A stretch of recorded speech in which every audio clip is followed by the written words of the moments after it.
Okay, it's 4 o'clock, so we should get started. Welcome to the 98th series of Caltech's Physics Colloquium. So today we are very pleased to have Professor Thomas Hartman from Cornell University. So before we begin, I'd like to tell you how this webinar works. So you are all muted right now. So if you have a question, please raise hand first by clicking the participants tab, then choosing raise hand. I will then unmute you so that you can ask a question. Though the speaker today told me that he's willing to take brief questions during the talk, we will also have a 10-minute Q&A after the talk that will be around 4:50 p.m. when the speaker may be able to take more time to answer questions. I will also leave this webinar open for a while after the talk for more informal conversation with the speaker. Please note that unlike Mr. Chris Wallace during the presidential debate this week, I have the power to unmute anybody during this webinar, and I intend to utilize the power whenever needed in order to maintain an ordinary proceeding of the colloquium. So let me briefly introduce the speaker today. Professor Hartman received his PhD from Harvard in 2010 under supervision of Andy Strominger. He was a postdoc at the Institute for Advanced Study in Princeton and KITP Santa Barbara. He became an assistant professor at Cornell in 2014 and was just promoted to an associate professor with tenure this summer. He's a recipient of the DOE Early Career Award and the Presidential Early Career Award. He is a principal investigator of the Simons collaboration on the non-perturbative bootstrap. The title of his talk today is Bootstrapping Quantum Gravity. So please welcome Professor Hartman. Okay, thanks very much for the introduction and for having me here to kick off this season of the virtual colloquium.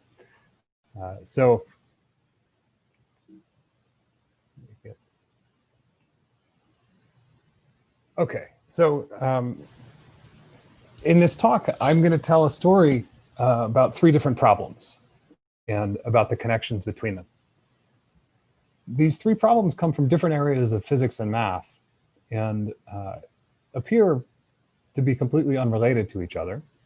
So what I'm going to do is tell the story of each and how they're connected. So the first one is called the conformal bootstrap, and this came from studying strong interacting matter and statistical mechanics. The second problem is the problem of black hole thermodynamics, which is in the realm of quantum gravity. And the third is the problem of sphere packing, a problem in pure math.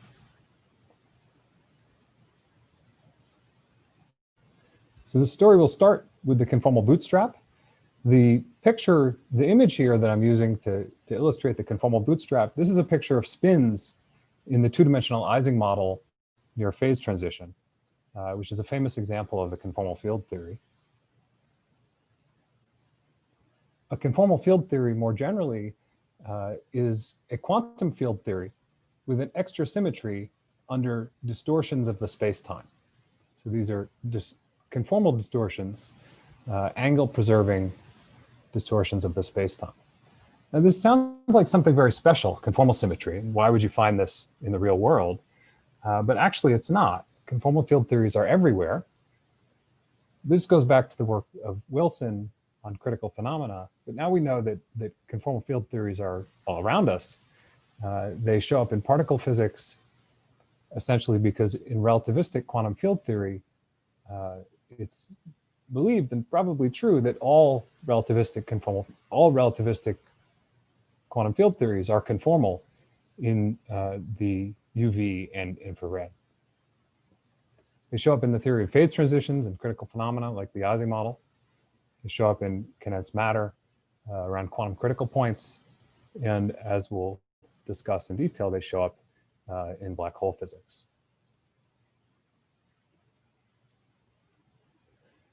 The conformal bootstrap is a technique for, or an approach for analyzing and solving strong interacting conformal field theories. So in quantum field theory, we're very good at solving theories that are weakly interacting, and not so good at solving theories, generally not so good at solving theories that are strongly interacting. So strongly interacting matter is really one of the frontiers in theoretical physics. We're always looking for new ways of approaching strong interactions that show up in many different areas. So the conformal bootstrap is one of those techniques that's proved to be very powerful in analyzing certain types of conformal field theories. It's partly a mathematical technique, but it's also sort of a philosophy for how to go about solving strongly coupled theories. And the philosophy starts with the question, what is the space of all possible theories that are consistent with the symmetries and other principles? This sounds a bit vague, but this is something that can be turned into a very precise set of equations. And those equations, in principle, can be used to answer the question and find all the possible theories, in principle. So the so-called bootstrap equations, in principle, turn the problem of constructing physical theories into a mathematical classification problem. It's similar in structure to the classification of Lie algebras or finite groups, problems that mathematicians have solved. However, this one is much more complicated, and we're still far from a complete solution, although there are some examples where it can be solved in detail.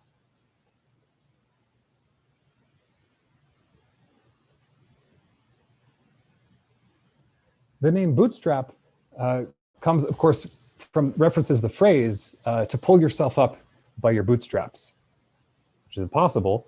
And the language, I assume, I don't know the origin of this word in physics, but I assume it's there because it seems almost too good to be true, that you can start just from symmetries and general principles and then intuit your way to making physical predictions. It seems like you're putting in very little and getting something for nothing. Because in the bootstrap, we don't start by proposing a theory.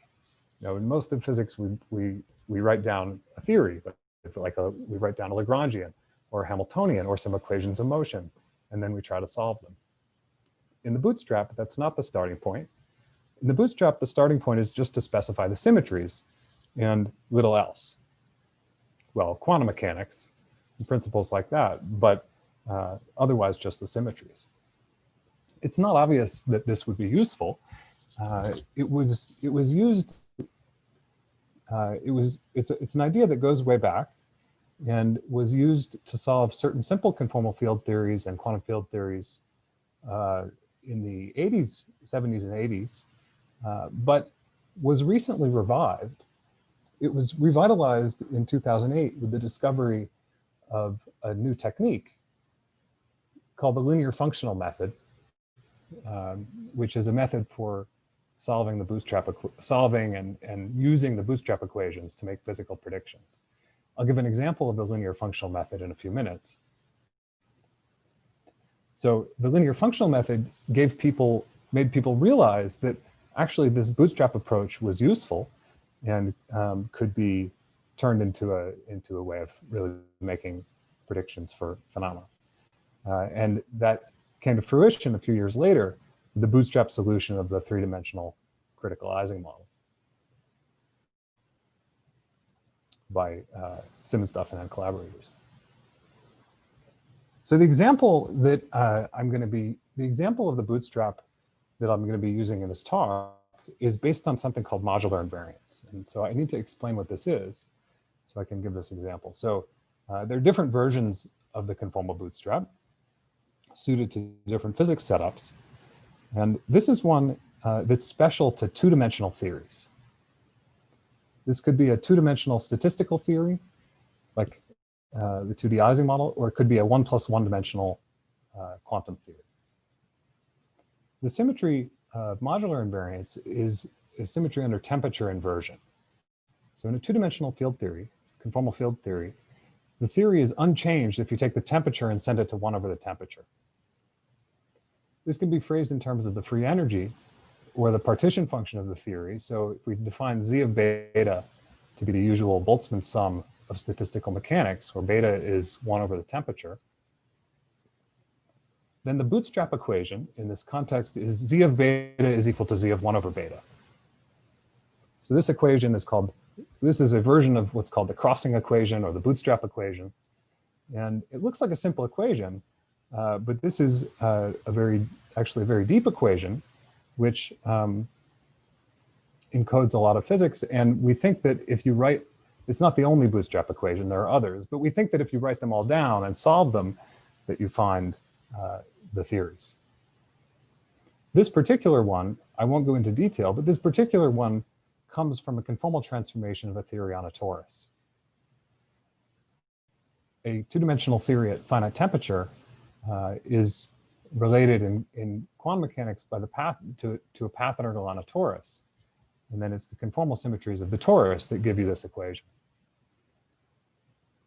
So the important point I want to make is just that this just comes from the symmetries of the problem. There's very little else being put in.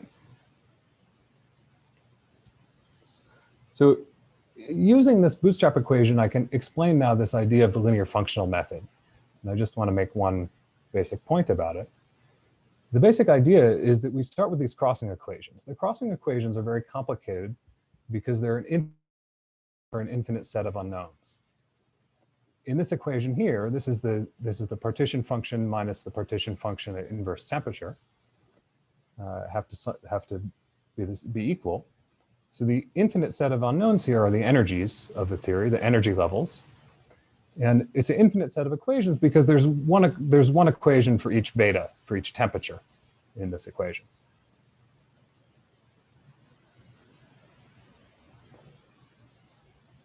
So this is one of the crossing equations. As I said, there are others.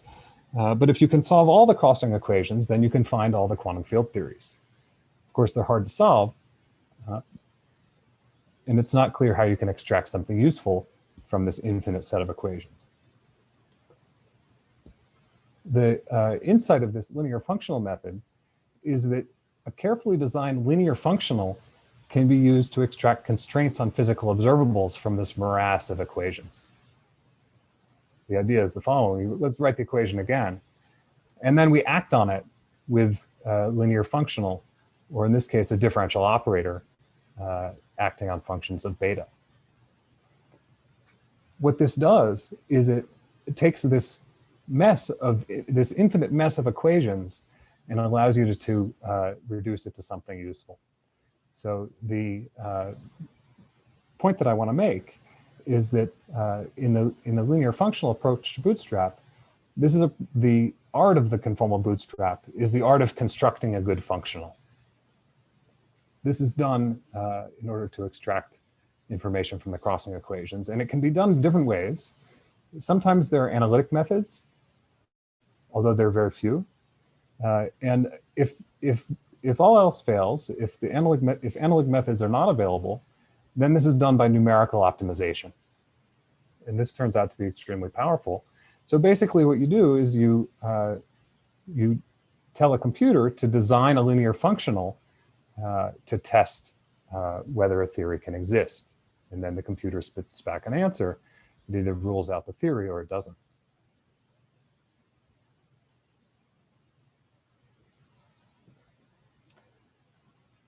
So the takeaway of part one, the conformal bootstrap, is that a big part of the effort in conformal bootstrap is constructing linear functionals.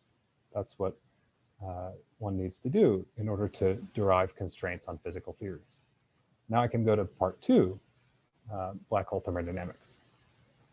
So black holes, well, black holes of course are macroscopic objects that we see in the sky through gravitational waves and radio waves, but they're also a window into the theory of quantum gravity. And that is how I'm going to be using them here. The first hint that black holes are a window into quantum gravity came from calculations that were done in the 70s. So Hawking discovered that black holes produce thermal radiation. These black holes are not really quite black.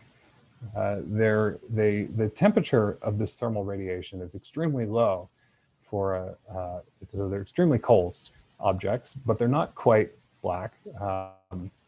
They're radiating. Well, they're radiating like a black body. And so this is a quantum effect coming from quantum field theory and the curve of spacetime around the black hole.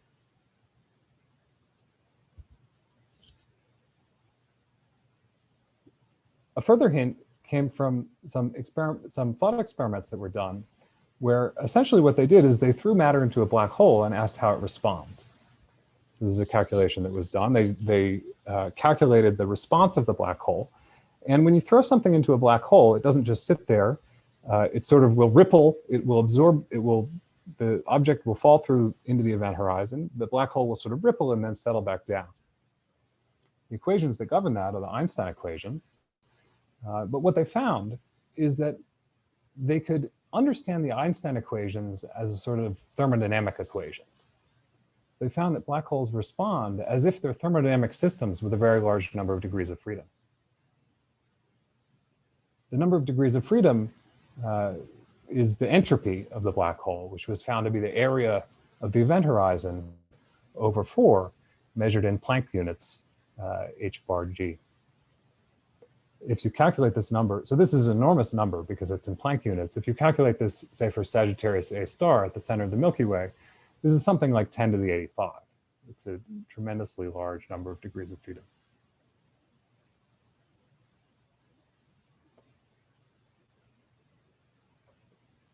So this observation has become sort of central to the way that we think about quantum gravity. And that's because it means, and has led to the idea that space-time is emergent in quantum gravity. Why is that? Well, the black hole is made of an enormous number of constituents. And what I just described is that the Einstein equations are actually telling you about the collective behavior of those microscopic constituents. Okay, so the 10 to the 85 underlying degrees of freedom are not visible in the classical theory, but we believe that they have to be there in quantum gravity in order to make sense of that. And therefore, something like the Einstein equation is governing the long distance behavior of this large number of underlying degrees of freedom. So this raised a question that people have studied ever since, which is, what are these microscopic constituents of black holes, and how does space-time emerge at the energies that we see, that we live in, well below the Planck scale?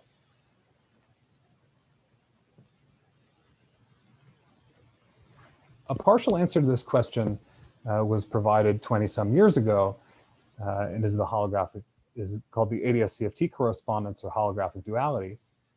So this states that in some situations, a 4-dimensional theory of quantum gravity is exactly dual, to a 3-dimensional conformal field theory. So this provides the link between the first two players of the story, the black holes on the one hand, and conformal field theory and conformal bootstrap on the other. It's the microscopic degrees of freedom of the conformal field theory that provide those 10 to the 85 degrees of freedom for the black hole. This idea came from string theory, but it's more general in the sense that it doesn't necessarily require string theory to be correct. So it's the examples we have are in string theory because it's string theory that's given us self-consistent UV completions of gravity. But it's possible, it seems to be a potentially more general idea, and it's possible that it could be correct even if string theory doesn't apply to the real world. So this idea maps the physics of certain black holes in quantum gravity to the physics of a very different seeming problem, which is a strongly interacting conformal field theory at finite temperature.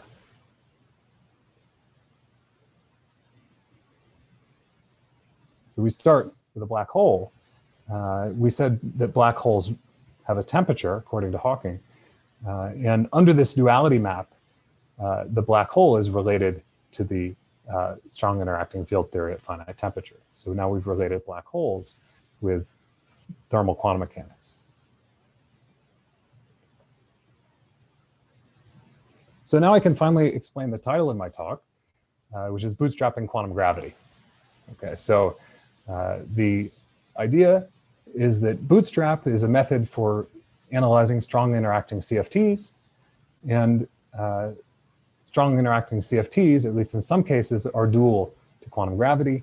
So we can use the Bootstrap as a technique to study quantum gravity. So that's the idea.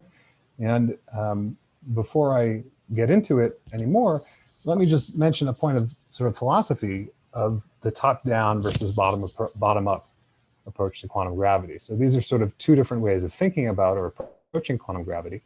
The top-down approach, it starts with a microscopic theory. So this is like string theory. In string theory, you start with a microscopic theory and you study its consequences at low energies, as opposed to the bottom-up approach. So the bottom-up approaches that people have been taking recently use the Bootstrap. There are also ideas from quantum information that have been important for bottom-up.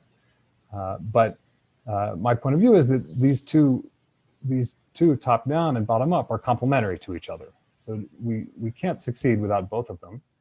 Ultimately, we clearly want a microscopic theory of quantum gravity, but it might be hard to guess which one is the right one. So we try to use ideas from the bottom-up point of view. And I think eventually the hope is that, we can meet in the middle. So these really are two complementary approaches to the same problem, but end up using rather different techniques. Okay, so what can we do with quantum gravity, or what can we do with the Bootstrap for quantum gravity? I'll sketch a few general ideas about this, and then move into the main example. So I think we can organize the goals into three general categories. The first is to understand how general relativity emerges from microphysics.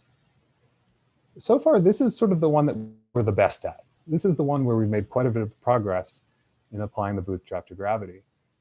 Examples, there are many examples. And by the way, I've included a sort of biased selection of papers at the bottom here, but this is work by many, many people over the last 15 years, and there are too many to list.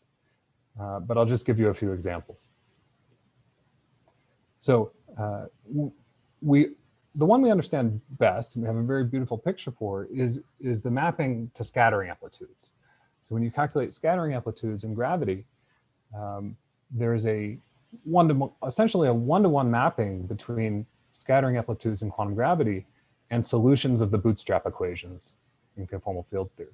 So this is one of the early successes of bootstrapping quantum gravity. These are perturbative scattering amplitudes. And a lot of the mysteries of quantum gravity come from not from perturbative scattering amplitudes, but from non-perturbative processes like black hole formation. Those turn out to be much more difficult to study using the Bootstrap. There's some cases where we can do it, but they're in three-dimensional gravity. So in three-dimensional gravity, the Bootstrap techniques are more powerful, but we can use this as sort of a toy model for studying the higher dimensional case. So that's the first set of goals, is understanding how general relativity emerges, and to some extent we can do that. The second is to use gravity as a tool to study fundamental properties of matter and conformal field theory. For example, we'd like to use gravity to make predictions for theories like the 3D Ising model or for quantum critical points. There's been some success in goal number 2. There are various new methods. There are many different methods in CFT and in Bootstrap which have been inspired by ideas in gravity. In some cases, there are even predictions for critical phenomena, which, while not directly related to gravity, it was really the ideas that came from gravity that, well, using ideas from gravity, these were used to develop new techniques in conformal field theory, and then those were applied to critical phenomena. Some of those predictions have been confirmed numerically. The third, and the one that I think is, so the third goal at the bottom here, and the one I think is the most important for the problem of quantum gravity, is to use the bootstrap to constrain the landscape of possible theories of quantum gravity.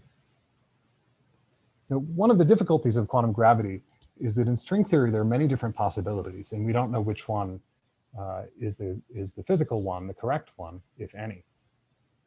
And that's something that we'd like to be able to use the bootstrap to study. We'd like to be able to use the bootstrap to ask questions like, what are the allowed field theories below the Planck scale? Are there constraints on the standard model of particle physics that we can glean from using the bootstrap to study, say, black hole physics at high energies? This one has proved harder. And the reason for that is that in order to study this landscape in a meaningful way, I think that we really need bootstrap methods that access the black hole regime. We really need to be using bootstrap to study not just perturbative scattering amplitudes and things at low energies. We need to be using bootstrap to study things, to study black holes. And so far, this is possible only in 3D gravity. So there's some progress in 3D gravity, and that is what I'm going to focus on. But I wanted to put it into this broader setting. So I'm now going to change gears and focus on one particular bootstrap question. And I'm going to spend the rest of the talk on this question. So here's the question. What's the simplest consistent theory of quantum gravity in 3 dimensions, three space-time dimensions? Why 3 dimensions? Well, the answer is that our bootstrap methods are more powerful in 3 dimensions. Anything that we learn here about quantum gravity might not apply directly to the real world of 4 space-time dimensions, but we can view this as a warm-up problem. So what's the simplest theory of gravity in 3 dimensions? Is it Einstein's theory of just gravity alone, maybe with a cosmological constant? That's a possibility.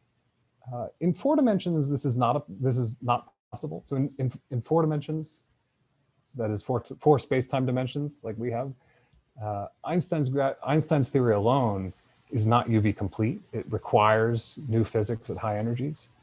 But in 3 dimensions, the question is still open. So in 3 dimensions, we don't know if Einstein's theory alone is a consistent quantum theory.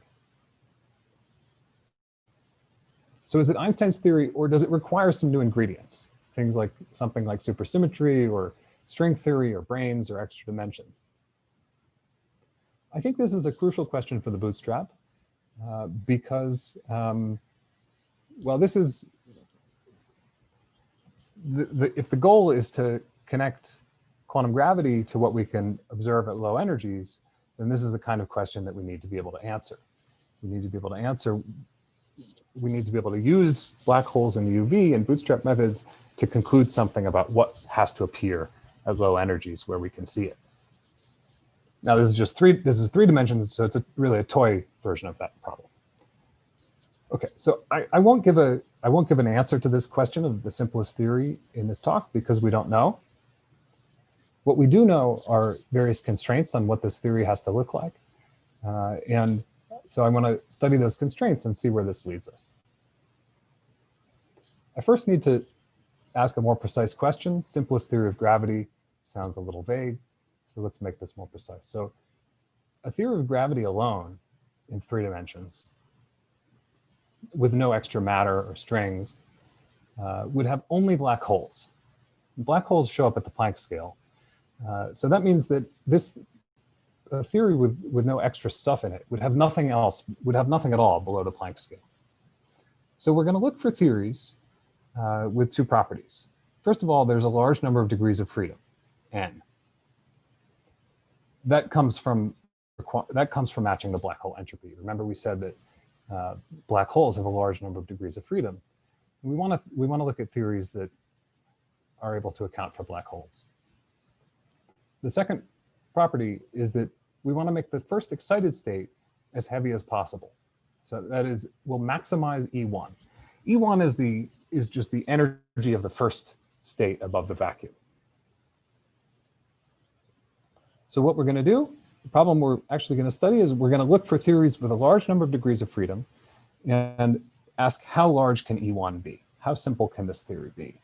And we're going to do that while, of course, imposing the bootstrap equations. So we're going to use the bootstrap equations to study whether this is possible and how large we can make E1. So the bootstrap equations are the ones that I mentioned earlier. These are the equations for a two-dimensional conformal field theory at finite temperature. And this equation says that the theory is invariant when you send temperature to 1 over temperature.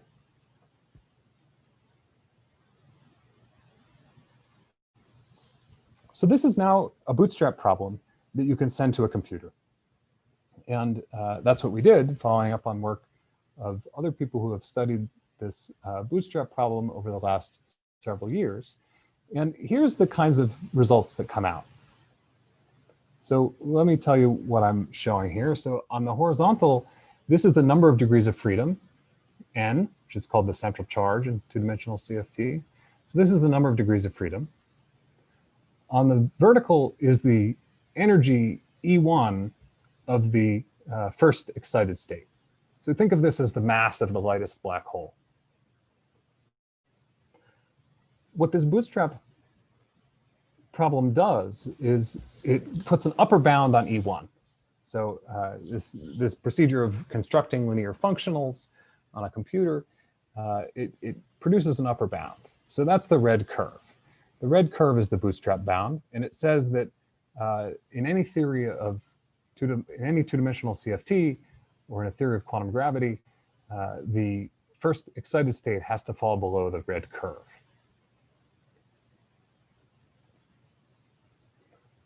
Now, in the bottom part, these dots here, these are some examples of known conformal field theories. For example, this dot down here, this is the free boson. But the ones I want to draw your attention to are, I think I circled, yep, here they are. Okay, so the ones I want to draw your attention to are at n equals 4 and n equals 12. As you can see from the picture here, the bootstrap bound meets the bootstrap bound hits the known CFT, or vice versa, at these points. So this is a case where the bootstrap is actually saturating a known CFT. The plot that I've drawn here, of course, is at relatively small values of n. For quantum gravity, we said that n might be 10 to the 85 or something very large. So for quantum gravity, we need to make a much bigger plot than this and then extrapolate out to large n. And we can do that as well. So we can go out numerically out to n of thousands and study the bounds on the spectrum of black holes in what's actually a theory of quantum gravity with large n.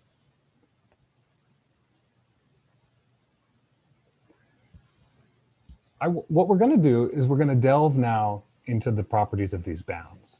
So the way I've described this, the bootstrap is this mysterious black box, and that's a bit how it is. It's a computer program that you hand it this bootstrap problem. It numerically optimizes some linear functional, and it spits back a bound. But we want to understand this plot and understand the origin of these constraints. And so we're going to see how far we can get in understanding what's going on here.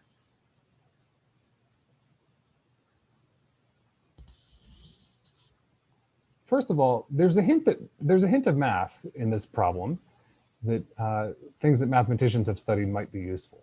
And that's the following. If the energy levels are integers, then the problem of finding consistent partition functions has been studied for a very long time and solved by mathematicians. If the energy levels are integers, then the consistent partition functions are special functions called modular forms. Unfortunately for us, there's no reason for energies to be integers. So we're just studying some interacting conformal field theory. There's no reason for integers to appear anywhere in this problem. So it doesn't seem like that's going to help us very much.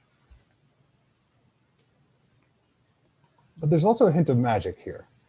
This first came out of the numerics. So let me tell you what we found numerically. We made this plot that I showed on the previous slide. And the result from the computer at n equals 12 is an upper bound on the energy of the first state.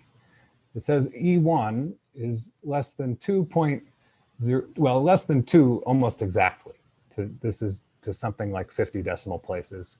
And then there's some errors because when you run these on a computer, the computer can never give the exact bound. It always is finding some approximate bound.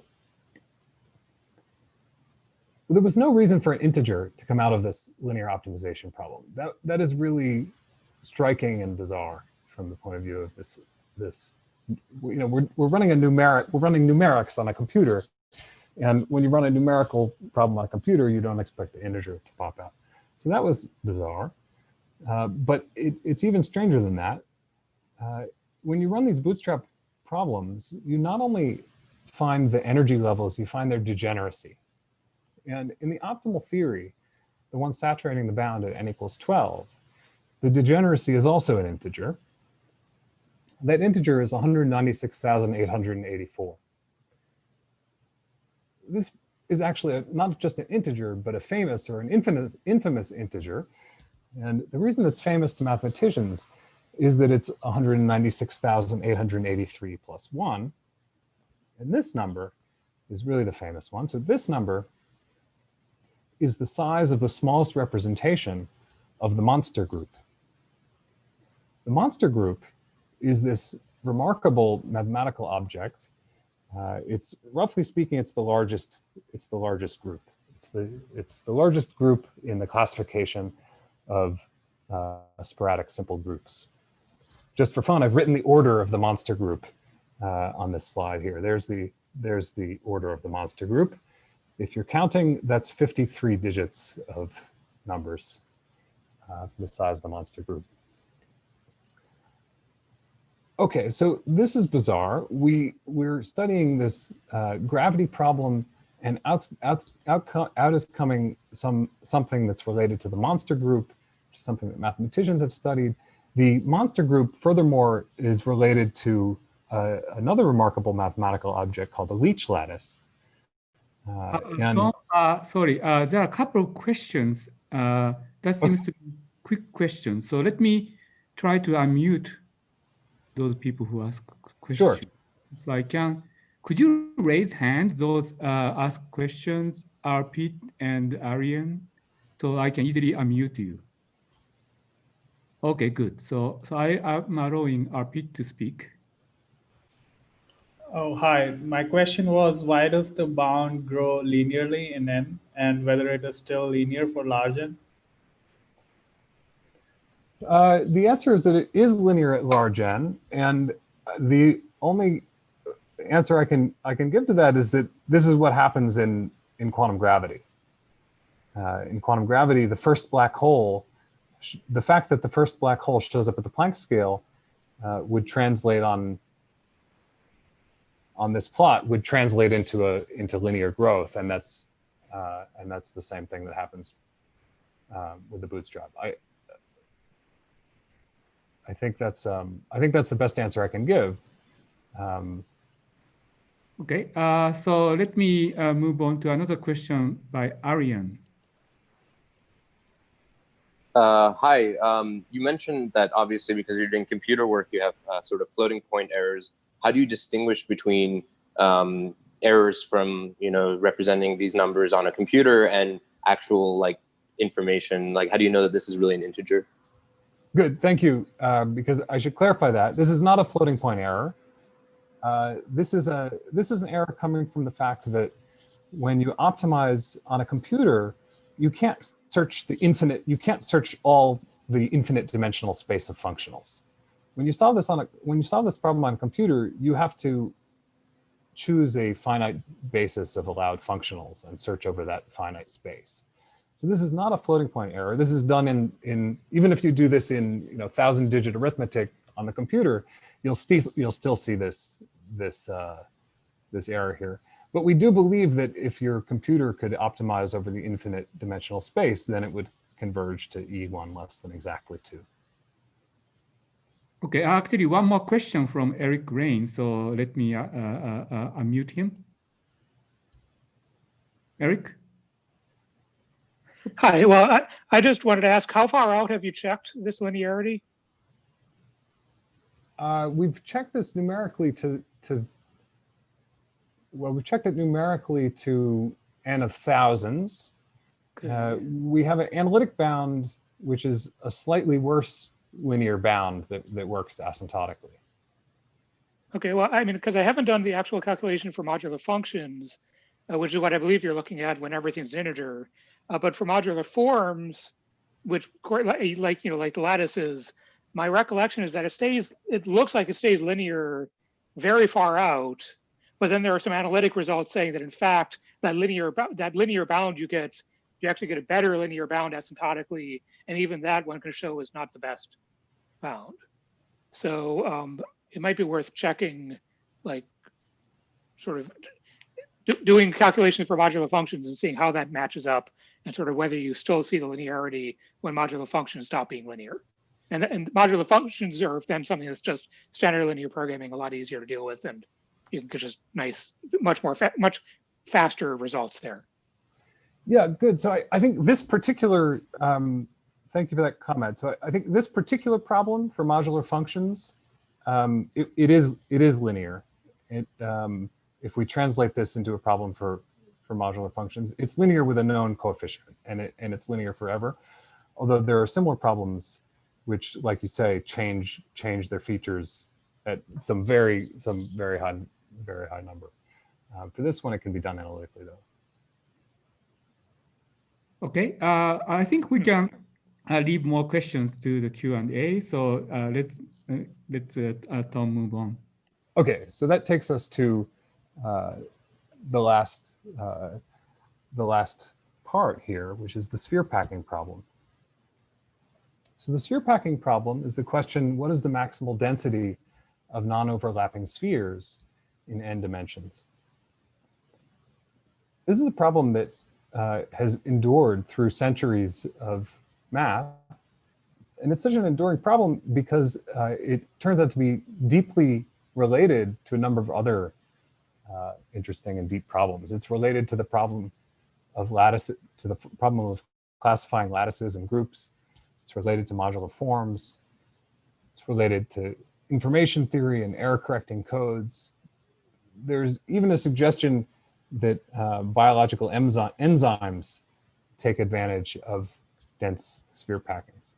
And what I want to do is I want to add an extra bullet point to this list and make the connection to conformal field theory and quantum gravity. So the sphere packing problem is extremely difficult in general. It seems to be different almost completely different in every number of dimension. It has been solved only in a few cases. It's been solved in dimensions 2, 3, well, 1 is trivial, but in 2, 3, 8, and 24. In 2 dimensions, the answer is the hexagonal lattice. So this is the densest packing of circles on a plane. This was proved long ago.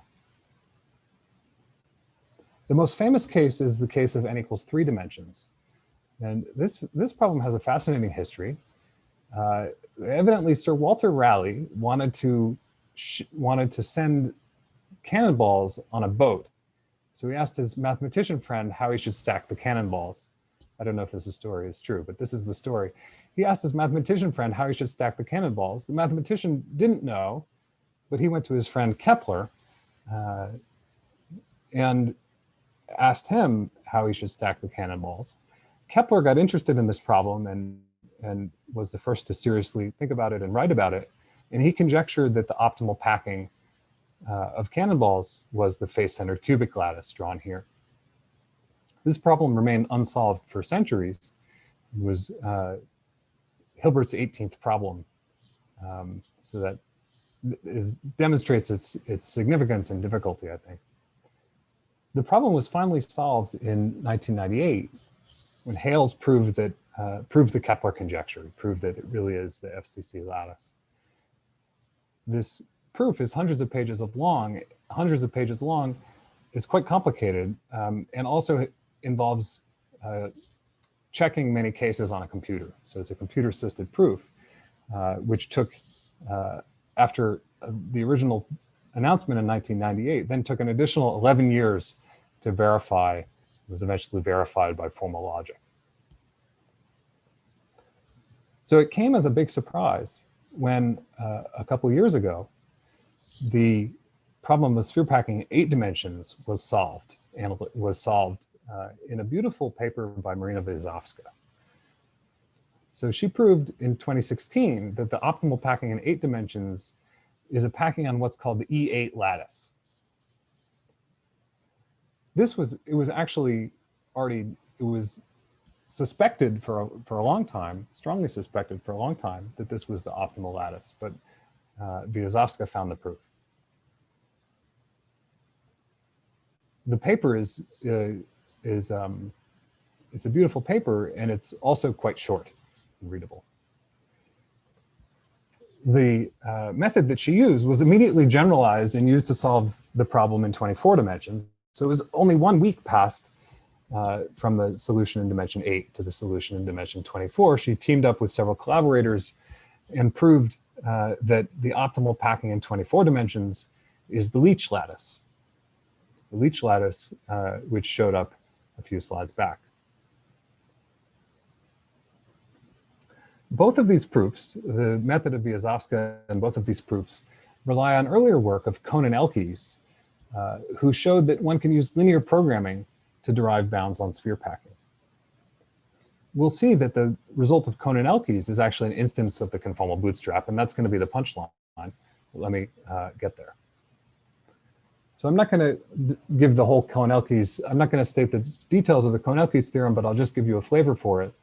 The way the theorem works is the following. They define a function on they turn a problem of finding sphere packings to a problem of finding functions by considering functions defined on the distance between 2 spheres.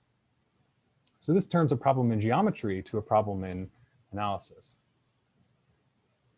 The properties of the function f translate into properties of sphere packings. However, much like in the conformal bootstrap, a good function f is hard to find. So they showed that if you could find a function with certain properties, then you could prove bounds on sphere packing. But it was hard to find the function f. Since it was hard to find the function f, they started by putting the problem on a computer. And that is, they're using a computer to optimize, to do linear optimization and find the function f for them. And when they did that, here are the bounds that came out. So I'm plotting now on the horizontal the dimension n. So this is the dimension of space in which the spheres live. And on the vertical is the density of the sphere packing to some power. So there are a couple down here, which, and then the dots, these are the densest known sphere packings. So we're comparing the red upper bound of Cohn-Elkies to the dots, which are the known cases. They observed that there are a few cases on this plot that are saturated. Dimensions 1 and 2, where the problem was already solved. But also, it was saturated in dimension 8 at the density of the E8 lattice, and it was saturated in dimension 24 at the density of the Leech lattice.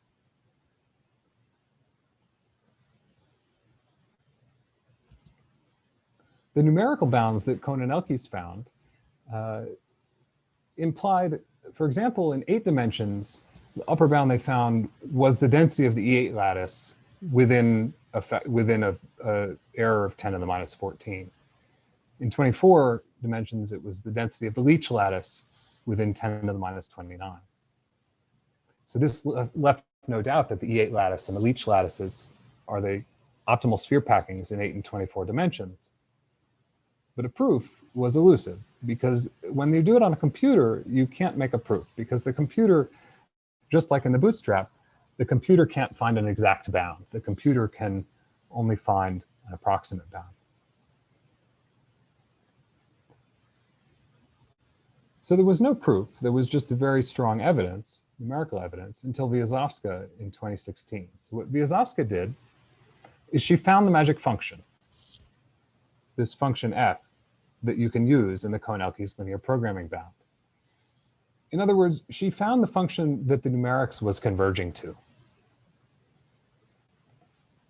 I won't go through the details of how she did that, but the tool she used, besides just a very inspired ansatz for how to construct these functionals, were tools from the theory of modular forms.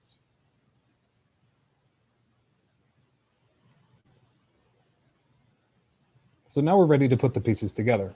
So how are these three problems that we've discussed related to each other? The conformal bootstrap, black hole thermodynamics, and sphere packing.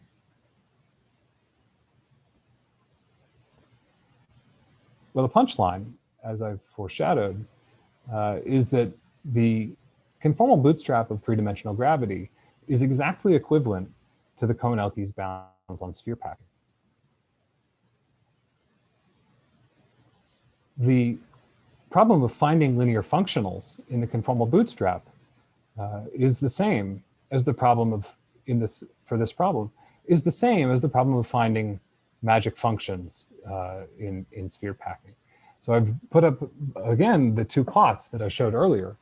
On the left is the bound on the bound on energies in a two-dimensional CFT or in a theory of quantum gravity. The bound is the red line. On the right is the bounds on sphere packing from Cohn and Elkies. And the precise statement is that the red lines are the same. So the bootstrap bounds on black holes or CFTs, that bound is the same as the Cohn-Elkies bound on sphere packing. Furthermore, the two saturated cases, which are circled here for CFTs and here for the E8 lattice and the Leach lattice, in this case, you can map the problems onto each other exactly. The parameter mapping in this relationship is that the number of degrees of freedom, big N, in field theory or gravity is the number of dimensions of the sphere packing divided by 2.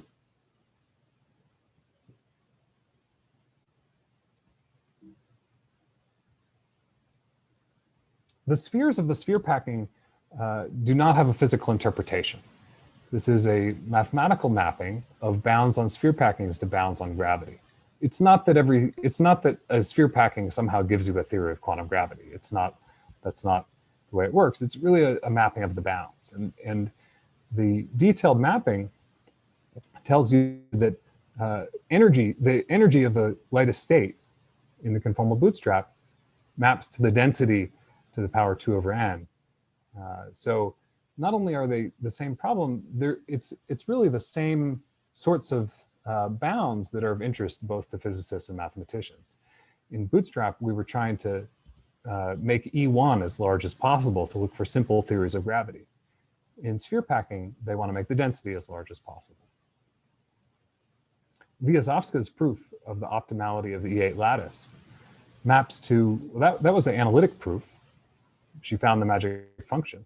And that maps to analytic techniques that have been developed in conformal bootstrap. Remarkably, they were developed around the same time, although the authors didn't know of each other at the time. And sphere packing, well, the quantum gravity limit of a large number of degrees of freedom maps to sphere packing in a high dimensional space. So this bootstrap question we started with was, what is the simplest consistent theory of quantum gravity in 3 space-time dimensions? And what we've done is we've related that to this problem in math of what is the densest packing of hyperspheres in a large number of spatial dimensions. So that is the main point. Let me conclude now with just a brief summary and outlook. We have started with this question of what is the simplest theory of 3D gravity. And I've discussed new constraints that we found on black holes and quantum gravity using the bootstrap. We haven't yet cornered the simplest theory. I think this will require new methods and new bootstrap techniques and new ideas for how to constrain quantum gravity. We've also gone in the other direction. That is, we've used the tools of the conformal bootstrap to find new numerical constraints and otherwise on sphere packings in high dimensional space. It turns out that some of the physics methods for doing numerics were more powerful than what mathematicians have been using. So we've been teaming up with the mathematicians and studying that problem as well.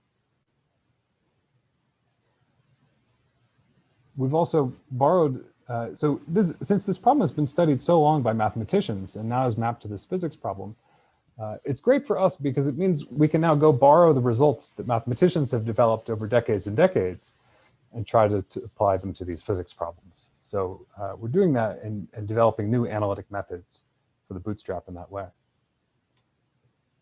The bigger question, of course, that we're after here is what is possible in a consistent theory of quantum gravity. And I've described one example of how we can try to approach that problem with the bootstrap, but there are many others, and we hope to eventually be able to use these bootstrap ideas to constrain gravity, not just in these toy models, but at energies below the Planck scale so that we can make predictions for observable phenomena. So let me stop there. Last but not least, thank my collaborators on this work, and thank you all for your attention. So thank you very much. So, so we have some time for a question and answer. If you have a question, please raise your hand. That probably makes it easiest for me to identify you and unmute you if necessary. So any question?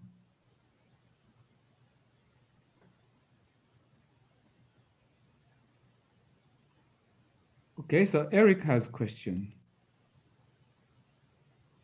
Hi again. So I'm a little confused at one point, although this may have to do with a footnote that you had on one of your slides. So normally sphere packings would correspond to modular forms. Like if they're a lattice packing, an integral lattice packing, it would correspond to a modular form, which does not quite satisfy the bootstrap equation the way you wrote it. There are some factors out front, whereas your actual bootstrap equation just had f of z equals f of 1 over z. So sort of what breaks where? The relationship, yeah, it is related to that footnote. The relationship is that the partition function of the field theory you should think of as the theta function of the lattice divided by eta to the dimension. And the eta functions in that relationship will make up the factors that you're noting.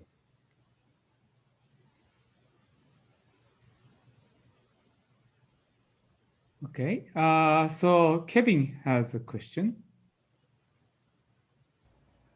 Hi. So you focused on conformal field theories in your talk, but I guess from my naive perspective, I usually think of gravity as being, invariant under any diffeomorphism, which is more symmetry than just conformal symmetry. So do you have thoughts on that?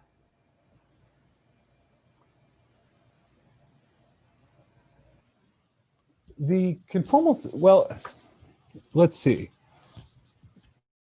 The conformal symmetry, the answer to that is tricky because this is a holographic duality. So this is a three-dimensional theory of gravity and therefore a three-dimensional black hole. But the conformal symmetry that we're talking about is a two-dimensional conformal symmetry.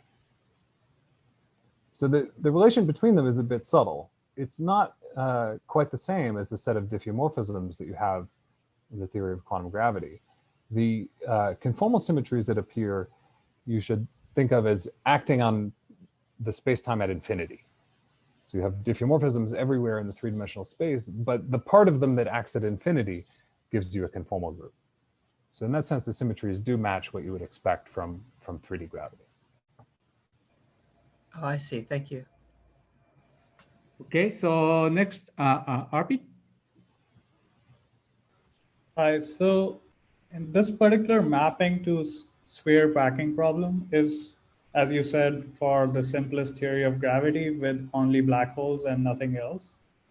So do you expect like similar kind of mappings to packing problems if you include like some other matter stuff and so on? The answer is that we don't know. We don't know how in what ways this can be extended. It seems that these two questions just happen to land exactly on top of each other. And we don't, if you change the problem a bit, then it doesn't seem to, it's not obvious that it'll continue working if we add some matter, say on the gravity side. But we don't really know. We don't really know. I think even if the answer is no, then I think we can learn something about more general theories, because this is sort of a handle of a way of, well, I'll give you an example. So something that's been done in the sphere packing case is to construct analytic functionals that can be used for conformal bootstrap. And those can be applied now to any theory, whether or not it's the simplest theory of 3D gravity. Oh, I see. Interesting. Thank you. John Preskill has a question. So I'm unmuting him. Oh, why doesn't work? Oh yeah, he's unmuted. Hi, Tom. Great talk. Thank you. You said we haven't yet cornered the simplest theory. How do you know there's something simpler?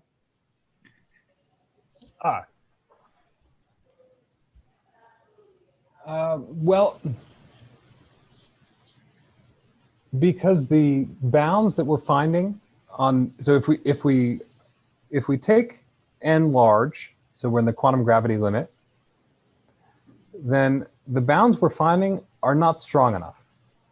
The bounds we're finding from this method they actually allow the gap to be bigger than the gap to the first black hole of three-dimensional gravity.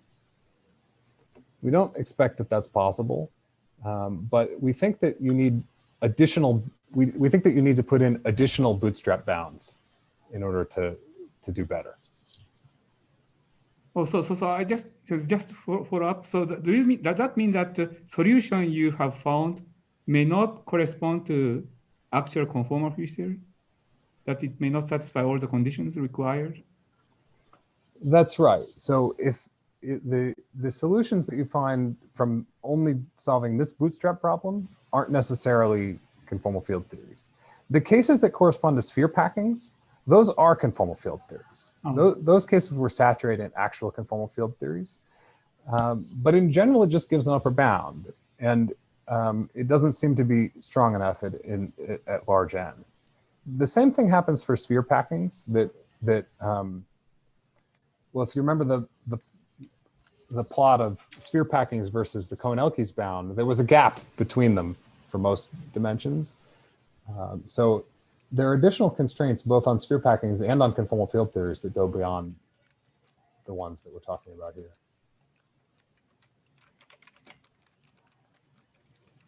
Okay. Any further question? No more question. Okay, so I have just one announcement. So I want to leave this webinar open for a while in case people have some more informal question, or we can have informal conversation. And in order so that we don't have to wait all the people to leave, I would like to ask those of you who wants to join a little bit of informal conversation, raise hand so that I can promote you to a panelist so that you can start conversation. Okay? And otherwise, we are done, and let's thank the speaker, Tom Hartman.